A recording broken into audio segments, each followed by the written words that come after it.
Assalamualaikum warahmatullahi wabarakatuh. Salam, Om Swastiastu, Namo Buddhaya, salam kebajikan, salam sejahtera bagi kita semua. Semoga kita senantiasa memperoleh segala keberkahan, perlindungan, rahmat Tuhan Yang Maha Kuasa. Senang sekali pemirsa, saya bisa bertemu kembali di channel FKUP Kabupaten Sidoarjo.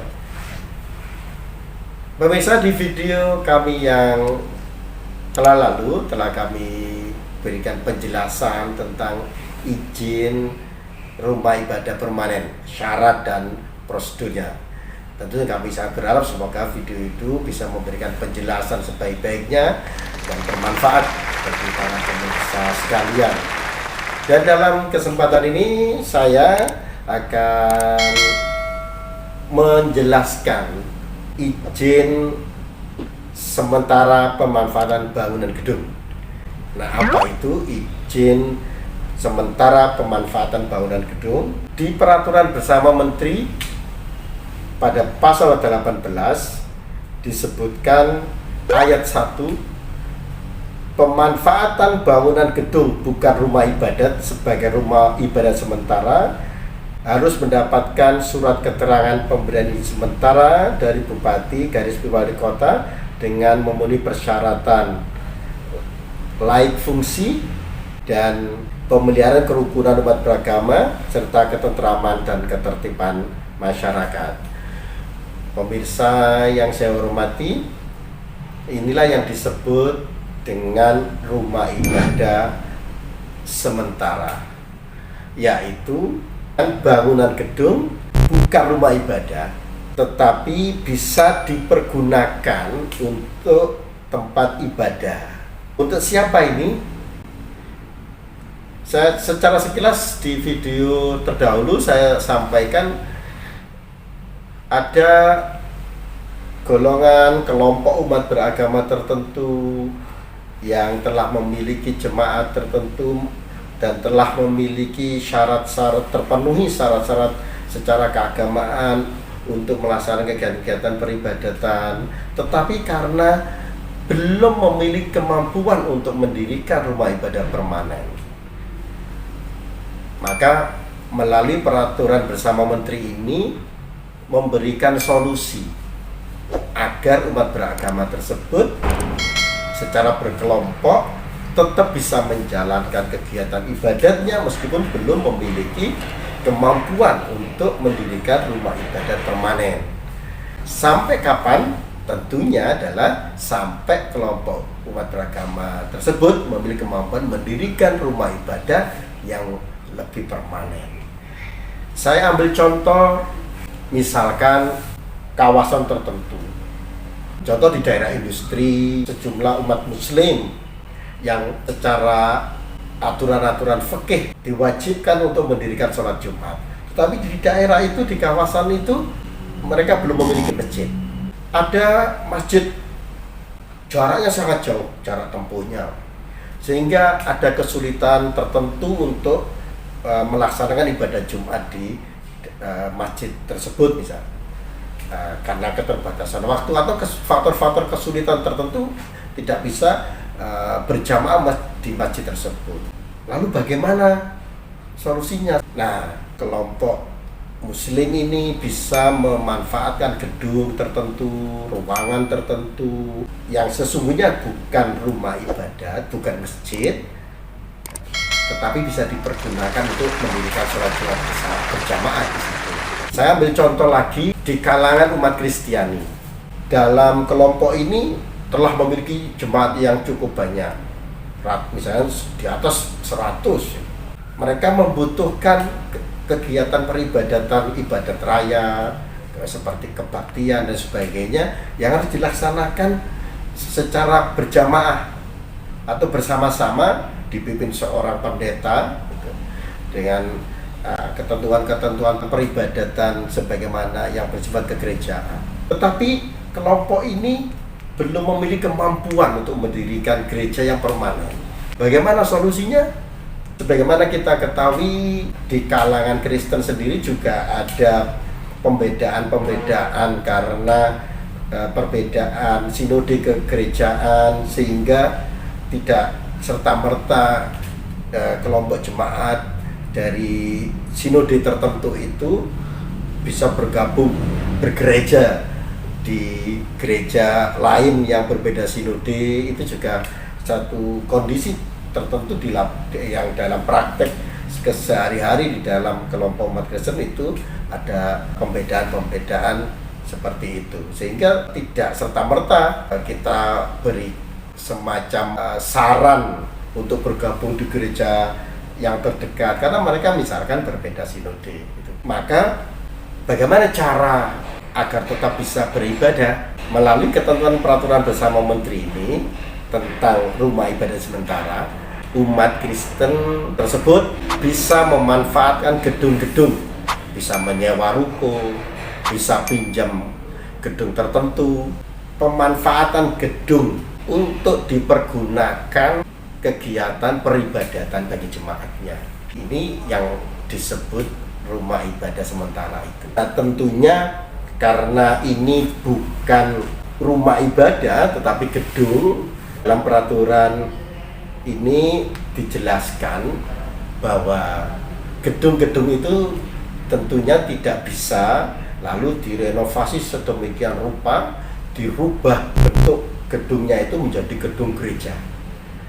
Tetap harus dalam bentuk asli gedung itu. Terkait bukan rumah ibadah sebagai tempat ibadah sementara ini, apa saja syarat-syarat harus dipenuhi? Pemirsa yang saya hormati, berdasarkan pasal 18 Peraturan Bersama Menteri nomor 9 dan nomor 8 ini terdapat dua syarat. Yang pertama, persyaratan lain fungsi ini tentu mengacu kepada peraturan perundang-undangan tentang bangunan gedung. Ada instansi terkait yang memiliki kewenangan untuk memberikan penilaian apakah gedung itu layak atau tidak untuk fungsi sebagai bangunan rumah ibadah.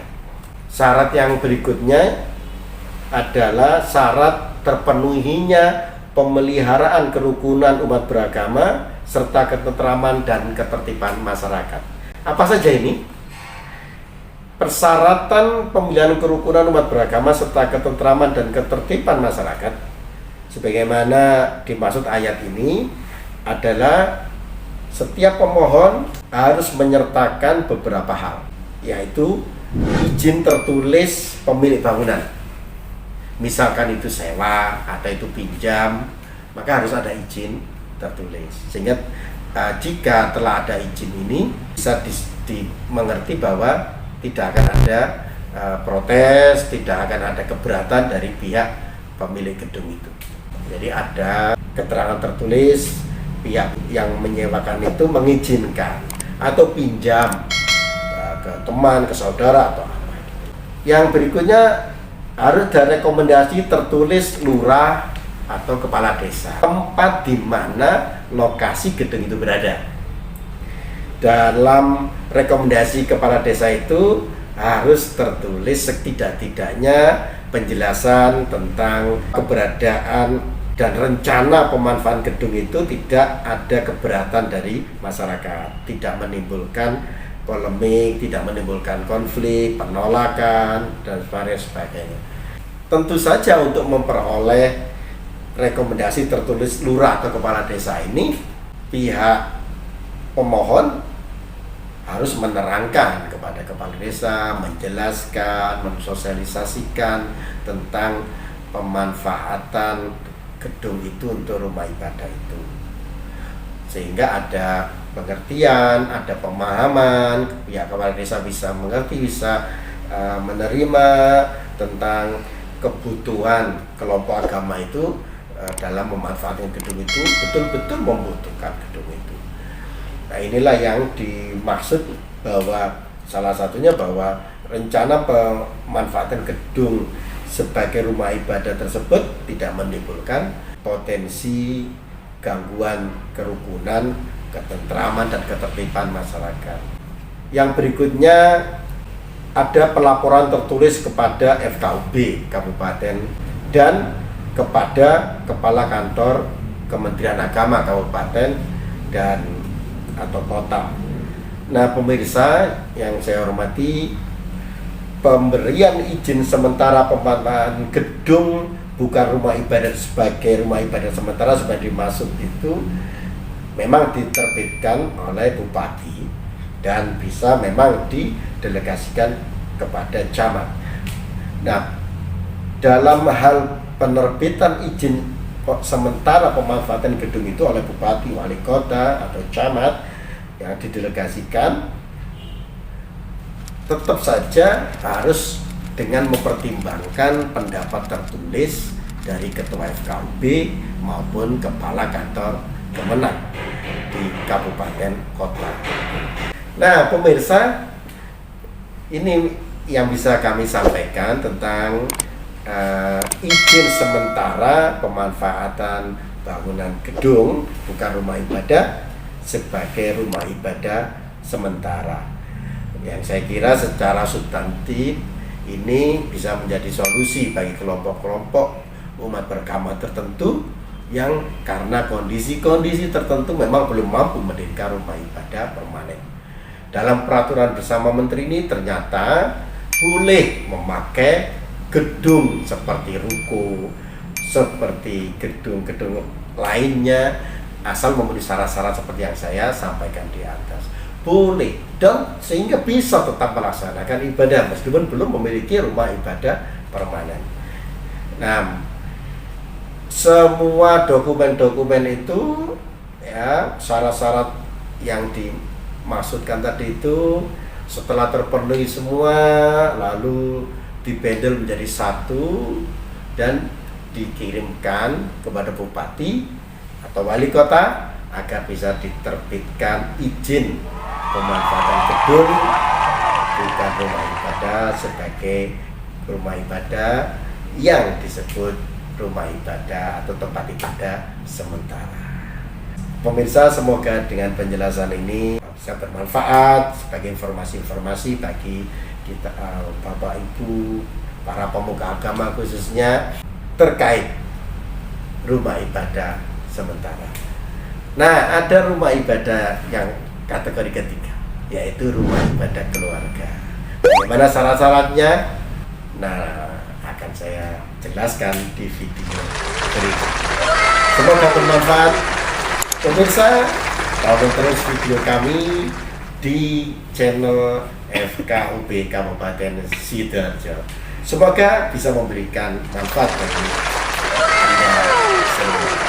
Jangan lupa like, komen, dan subscribe. Assalamualaikum, salam sejahtera untuk kita semua.